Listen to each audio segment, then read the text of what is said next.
اونچی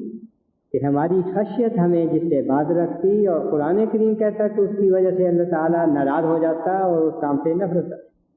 وہ ہے تکبر، جس کے متعلق اس وقت میں کچھ کہنا چاہتا ہوں،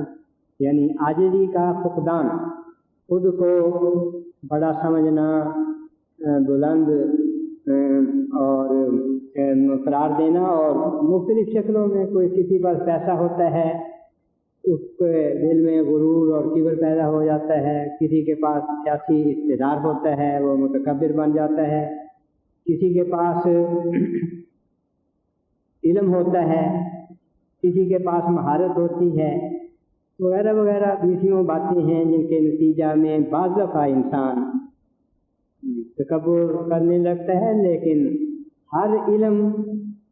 ہر سیاسی اقتدار، ہر دولت، ہر جتھا، ہر طاقت جسمانی جو ہے اس کے نتیجہ میں کیوں نہیں پیدا ہوتا،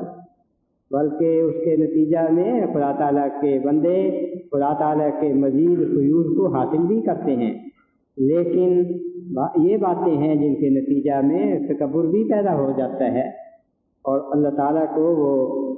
پسند نہیں۔ اللہ تعالیٰ سورہ اعراف میں فرماتے ہیں ان الذین کذبوا بآیاتنا واستکبروا عنہا لا تفتح لهم ابواب السماء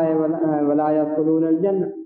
نحل میں فرمایا تھا، جیسا کہ میں نے اس کا ترجمہ بھی کیا، انہ لا یحب المستکبرین، اللہ تعالیٰ تکبر کرنے والوں کو سے پیار نہیں کرتا، نفرت کرتا۔